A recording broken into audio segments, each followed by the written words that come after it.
High, আরও কিছু গুরুত্বপূর্ণ ভিডিও নিয়ে চলে আসলাম। আমার কাছে বারবার কল করতে আছে। আমার কাছে বারবার কল করে এটা বলতে আছে যে আমি ভিডিওগুলো কেন ঢালছি। তো হুম, আমি তো বললামই তোমাদেরকে, আমি সবাইকে বলেছি যে ভিডিওগুলো আমি এই কারণে ঢালতে আছি, আমি যদি না থাকি তোমরা জানবে। হ্যাঁ, আর একটা কথা, আমাকে এখন আর একটা কথা বলছে যে জাস্ট আমাকে এই মুহূর্তে ফোন করে বলল যে তুই যে ভিডিওগুলো ঢালতে আছিস, তুই সেখানে বলছিস যে তোর বিয়ে হয়ে গেছিল, তুই মানুষকে মিথ্যে কথা বলছিস। হ্যাঁ, আমার বিয়ে হয়ে গেছিল, আমার 1 বছরের বেবি ছিল। ঠিক আছে, আমার 1 বছরের বেবি ছিল।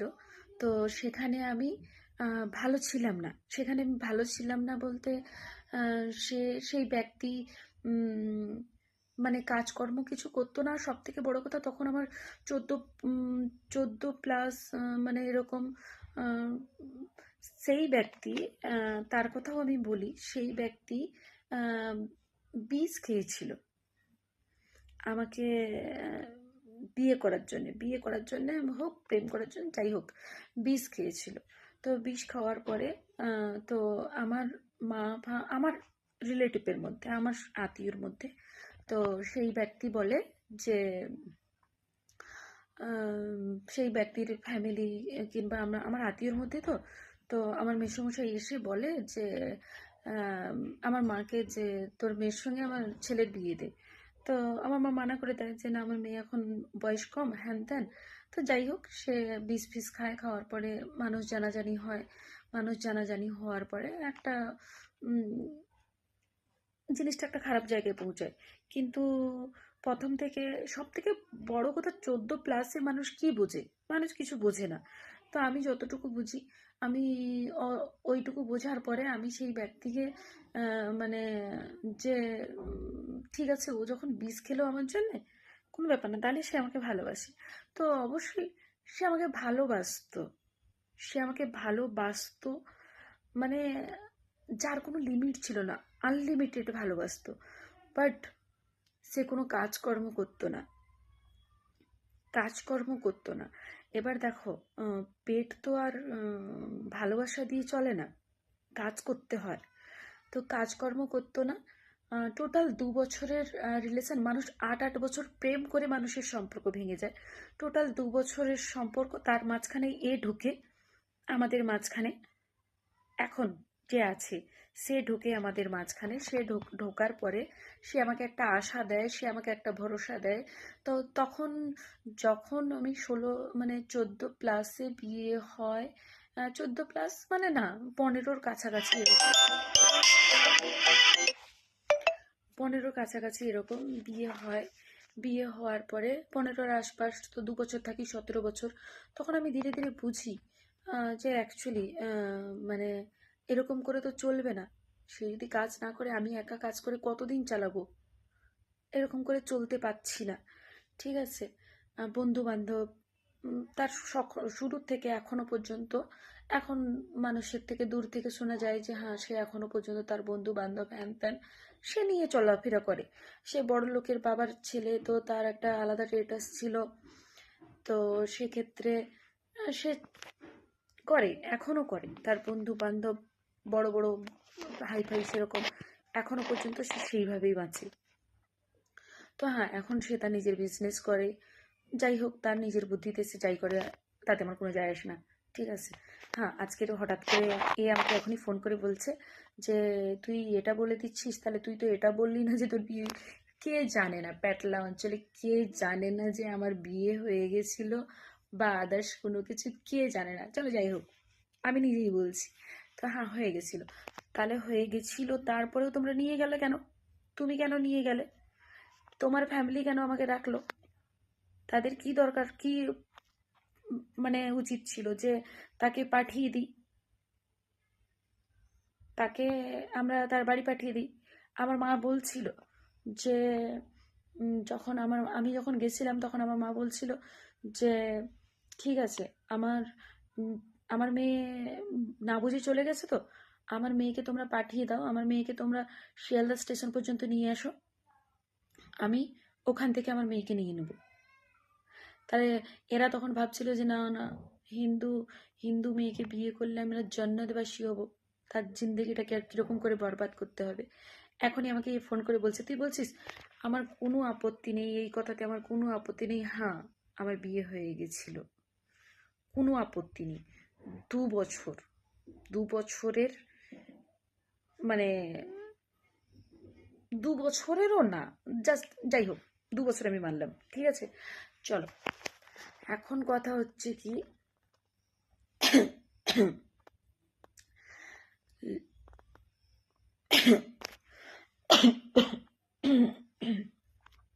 ফিরে আসি এখন আমি আমার সেই পুরানো কথায়। যখন এটা নিয়ে এত অসুবিধা হচ্ছে, হঠাৎ এত অসুবিধা হচ্ছে, আমি অথচ কোনো নাম বিশ্লেষণ করিনি, তারপরে এত অসুবিধা হচ্ছে, তো আমি এখন নামটা বিশ্লেষণ করব না। আমি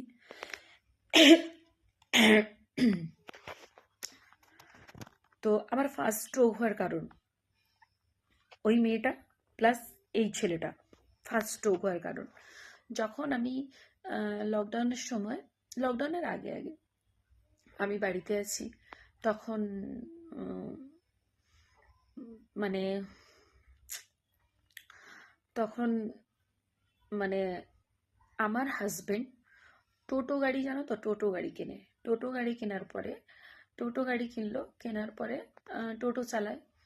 টোটো টোটো চালায়, ভাড়া নিয়ে যায় এদিকে ওদিকে, ঠিক আছে। তো আমার হাজব্যান্ডের এক্স গার্লফ্রেন্ড, তার বাড়ির থেকে কল আসে যে অমুক জায়গায় আত্মীয় বাড়ি যেতে হবে, তুমি যাবে? তো সে আমার সামনে কলটা আসে। আমি তখন তাকে বললাম যে দেখো না, তুমি যাবে না, তুমি যাবে না। তুমি, তারপরে সে কি করে, সে আমার কথাটাকে সাইড করে দিয়ে সে তার ছোট ভাইকে দিয়ে টোটোটাকে, সেখানে তার এক্স গার্লফ্রেন্ডও সঙ্গে ছিল, টোটোতে বসেছিল, তার ছোট ভাইকে দিয়ে টোটোটা একটু আগে নিয়ে গেল। টোটোটা একটু আগে নিয়ে গিয়ে তারপরে সে নিজে চালিয়ে নিয়ে বসে চলে গেল। সেগুলো আমি নিতে পারছিলাম না, আমি টেনশন, আমি চলতে চলা মানে কোনো রকম করে চলাফেরা করছিলাম। আর সেটা মানে একটা টেনশন, একটা অটোমেটিক একটা মানুষের মনে। সে আমাকে এখনই বলছে যে আগে তুই তোর কথাটা তো বললি না। আমি আমার কথাটা কেন বলবো না, কেন লুকোবো, কেন লুকোবো? সবাই জানে, 90% লোক জানে। যে 10% লোক জানে না তাকে বলতে হবে, তো আমি নিজেই বলে দিচ্ছি, কোনো আপত্তি নেই আমার, ঠিক আছে। টোটোটা আগের দিকে নিয়ে গিয়ে দাঁড় করিয়ে সে চলে গেল। তখন আমি অনেক টেনশনে পড়ে গেলাম। সে আসলো, আমি তাকে বললাম এরকম এরকম। আচ্ছা, তোর জন্য আমি তোর ভাড়া তোর জন্য আমি আমার ভাড়া কাটবো না? তোর জন্য আমি আমি বলছি দেখো, ওইটাই কি একটা ভাড়া যেখানে আমি টেনশন পাবো? ওইটাই কি একটা ভাড়া? ওই ভাড়াটাই নিয়ে যেতে হবে? ওই ভাড়াটা বাদ দিতে পারবে না? ওই ভাড়াটা ছাড়া যেতে পারবে না? কিন্তু সে সেটা করেনি, সে তার নিজের মর্জি মতো। আরও একটা কথা, যখন আমার বাচ্চা পেটে, আমি যখন প্রেগনেন্সি অবস্থায়, তখন আমরা দিল্লিতে, তখন মানে আমার হাজব্যান্ড বাড়ি গেল, আহ, বাড়ি গেল। বাড়ি যাওয়ার পরে বাড়ি যাওয়ার পরে টেনশন, একটা একটা প্রেগনেন্সি অবস্থায় একটা মানুষকে কত ফ্রি থাকার দরকার, সেখানে আমি টেনশন। আমার খাওয়ার ছিল না, খাওয়ার ছিল না।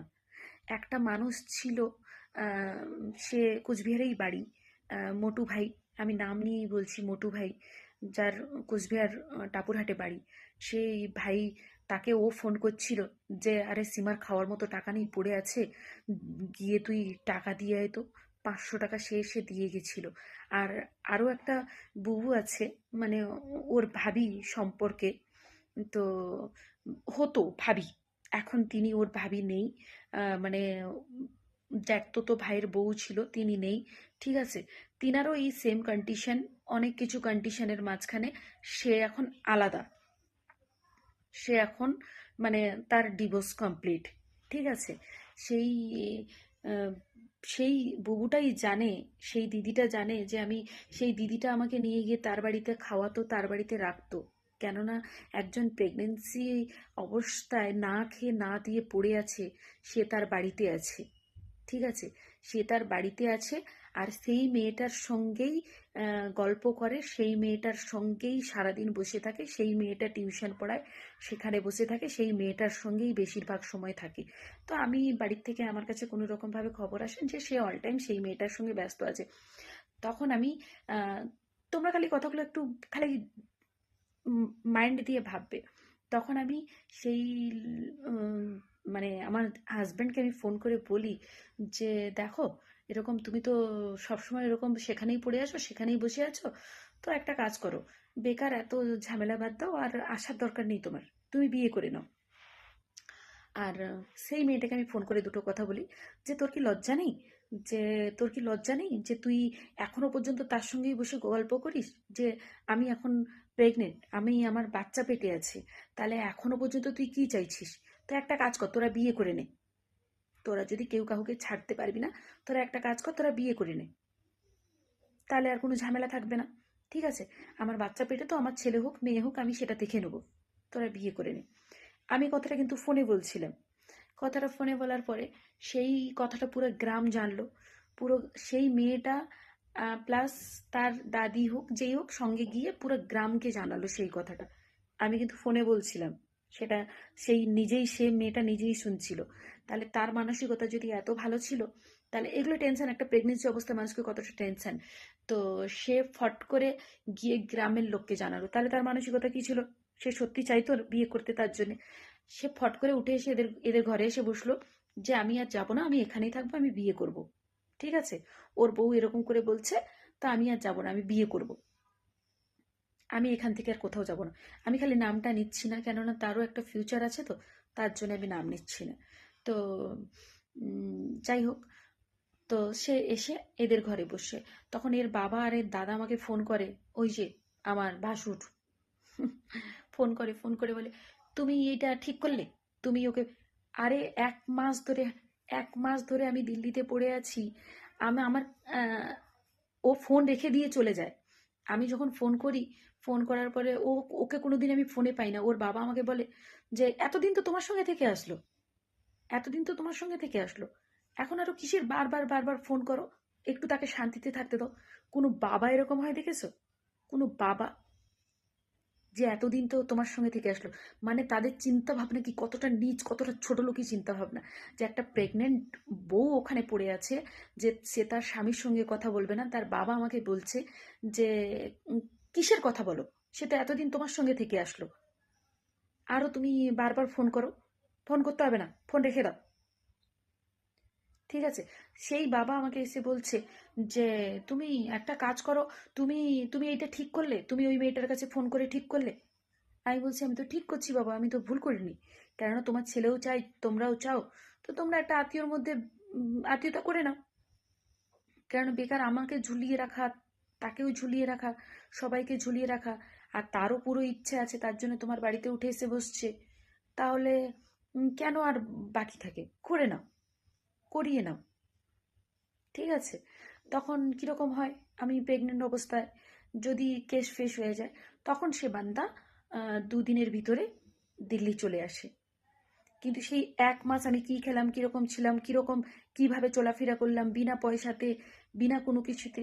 আজকে যদি সেই বুবুটা না থাকতো, আজকে যার কথা বললাম, সেই বুবুটা আজকে যদি না থাকতো, তাহলে আমাকে কে খাওয়াতো? তার জন্য আমি আজকের পর্যন্ত তার কাছে চিরকৃতজ্ঞ থাকবো, যে সে আমার এমন একটা সময়, আমি যে আমার হেল্প করে আমি তার কাছে চিরকৃতজ্ঞ থাকি। সে একটা সময় আমাকে এত হেল্প করছে, তার জন্য আমি যতটুকু পারি, যেদিক থেকে পারি আমি চেষ্টা করি, তার যদি কোনো প্রবলেম থাকে সেই প্রবলেম সলভ করার চেষ্টা করি, কিংবা তার এতে আমি দাঁড়ানোর চেষ্টা করি। ঠিক আছে, আর করব, যদি আমি বেঁচে থাকি অবশ্যই করব, মরে গেলে তো সরে গেলাম, নাহলে যদি বেঁচে থাকি তাও করব। এই পর্যন্ত এখন তাদের এটাই প্রবলেম, যে আমি সত্যিটা বলছি না। আমি সত্যিটা এখন তোমাদেরকে বললাম, ঠিক আছে, তোমরা এখন, সেও খুশি, আমার কোনো অসুবিধা নেই। আমি সত্যি লুকিয়ে কোনো রকমভাবে রাখতে চাই না। চলো ঠিক আছে, বাই, ভালো থাকবে সবাই, আবার দেখা হবে পরের ভিডিওতে।